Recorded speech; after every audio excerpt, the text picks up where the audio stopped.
This Malayalam film redefines the horror comedy genre. What a way to finish the year. And I'm telling you, Bollywood has booked their tickets for Kerala. They're coming for the remake rights. Let's talk about it. Hello guys, I'm Nona Prince and I watched the Malayalam film Sarvam Maya, my last film in theatre of 2025, and it was a total banger. Watching this film was the magical experience, the story, the humor, the emotions, the feeling it gives you. I never expected a horror comedy film can be so heartwarming. It just tucks your heartstring. Now I went in blind. I had no idea what the film is about. I only knew the genre of it and that it's not a typical horror comedy film. But apart from that, I had no idea what to expect. And I would advise people to go in like that. It will be beneficial. And after the film, you can come back and watch this video. Now this film is a total theatre watch. It has to be experienced with the communal watching. I went for a Tuesday 7 p.m. show and it was 45% full. That's very rare for a Malayalam film. And the audience was really good. They were laughing out loud. There's so many points even I was laughing out loud. And I have to say the subtitles do a really good job to translate the humor. I could sense there were a lot of jokes in the language because a lot of people around me were laughing too hysterically. And I could get the joke because of subtitles, but I guess with the language it makes more sense. Now I know the film is doing really great at the box office, and I would say that they should use this opportunity to dub the film for different languages and go for a wider release. The story is quite universal and it might hit out. Else there are people on their way with a bag of cash for the remake rights. Now if you have seen the film, we see a ghost who's very likable. And this is not the first time we have seen something like this. I remember in my childhood I saw Bhootnath, and that was my first exposure to a good ghost. By that time I hadn't seen Casper. So this has been done before. It's not unique in that sense. But it's the way they have structured the film, the themes it's exploring, and the combination of all that makes it special. The setup is long but brilliant. We have a musician who's an atheist, but he comes from the family of priests. Growing up, he has studied all the Vedas and shloks, but at this moment of his life, he doesn't believe in God. And that itself is such a fascinating concept. And the film gets into that philosophy, what it means to believe in God. But it's never on your face. It's not preaching anything. By the end of it, it depends on you what message you want to take. And that's the best way to deal with it. Now, the way they deal with the supernatural angle, it is very vague. We don't know the rules, what's really going on. And I actually love that. It's not about getting into the specifics, how it works. There's some old text that explains how it works. Like, we don't need all of that. It's about the emotions we are getting through this narrative. It's not about the logic of it. And it's not that the film is not logical. We get the explanation of things by the characters themselves who are themselves figuring it out. The question is, was there even a ghost? Now, of course, you can pinpoint a lot of things in the story that tells you there was a ghost, but maybe there wasn't. Like, you can make up your own theory. And that's what I'm talking about. Thematically, it all works. Is there a god or not? Is there a ghost or not? These are conversation starters. And that's what this film does. It's not giving you a specific answer because that's not its job. It's for us, the audience, to determine. The film is also about healing, not just ourselves, but also others around us. That's what music does for a lot of people. The film kind of reminded me of the Malayalam film Kude with Prithviraj and Nazriya, because that is also about healing, about closure. The story is also about mending your connections with your loved ones, overcoming your traumas, which is again maybe through a ghost or just a fragment of imagination. So there are a lot of heavy things the film is dealing with, but with so much ease. Now we need to talk about the humor in the film because it is so well done.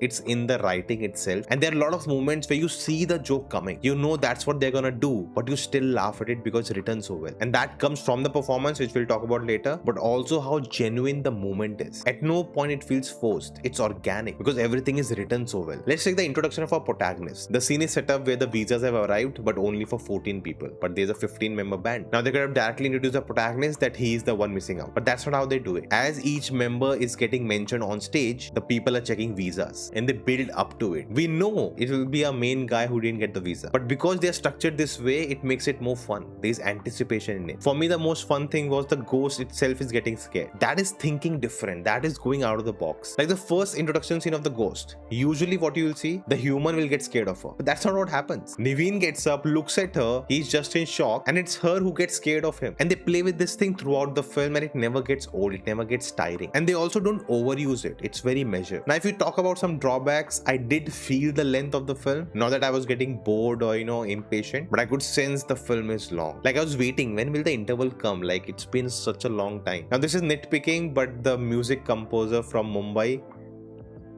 that really took me out of the film. Now there was this small action bit which I knew was coming since they set it up in the beginning of the film, and it was a cool sequence. People were liking it, but considering the film we were watching, getting a fully choreographed action sequence, I don't know, it didn't feel part of the same world. Maybe if it was just 3 slaps, and it's done. One guy falls in the water, two people run away. That's it. That would have been more convincing and consistent to the way the film is being told. But I guess what we get is more cooler. And that's the thing with this film. The feeling it's giving you, it just overpowers all of these drawbacks. It's the world the director and writer Akhil Sathyan creates. This world has this serenity, this tranquility. It is so calm, it is so pure. It's almost meditative, and that's why you just feel happy watching the film. And if you can generate that feeling in the audience, what else do you need? That's a big achievement itself. Now let's come to the cast. Nivin Pauly, he just shines. This was a tailor-made role for him. He has his big personality. He looks like a macho man, especially with that beard. But the way he can mix that with his vulnerability is outstanding. That's a unique thing he can pull off. And he's so good with humor. He's so good with playing dumb that he is not cracking the joke is on him. And it's not easy to pull off. If it goes wrong, it can become very stupid, it can become very frustrating. You get disconnected with the character, but he just does it with ease. Aju Varghese, I've seen him so many times in so many films. He's always great, but this time he did something that stood out. He brought this innocence in his character. Through the film, he's trying to be over smart, but he's failing at it also. And I think the way his character designed, the costume he has given, the hair and the body language, all of it adds to that performance. Janardhanan as the grandfather was just hilarious, but the standout has to be Riya Shibu. She was just electrifying. What a powerhouse. The moment she came on screen, I was just blown away. She just boosted the film with energy, and her performance really stood out for me because of the dialogue delivery. She's someone who's mixing Malayalam with English constantly, and most of the times when we see it in film, it just doesn't come out natural. It hits your brain that the language changed. We shifted to English and came back, and it's weird because in our real life, that's how we all talk now. We mix languages and it just feels natural. But in films, that doesn't happen. But there's a rare moment where she does that and you don't even notice it. Like she gets the Gen Z generation, the way she talks, the terms she uses. It never feels out of place. It never feels cringe. That fluency was outstanding. I'm just taken back by her. Delulu is the only Salulu. After watching this film, I also want some ghosts in my life. And we have to talk about her t-shirts in the film. They are a character themselves. If you notice all the moments, the t-shirts she is wearing, what's written on them, they are meta, they are referencing something, and they are also hinting at what's happening in the story at that moment. I was really wondering how will they wrap the story with her, and they did it beautifully. Really liked the way they did the flashbacks. And the way the film ends, it's total feels. You feel something is missing. And if a character can leave that impact, that's one of the best performances. Now it does feel like an open ending where we can have our own theories because some things are unanswered, or maybe they are not. Let me know what you think in the comments. But the question is, where does this film end up on my list of best films of the year? And the answer to that we'll find out in the comments of this video. Go check it out. Yes, that's a shameless plug. But let me know your thoughts about the film in the comments below. What a way to end the year. Very, very excited. Thank you for being part of the journey, and I'll see you next year.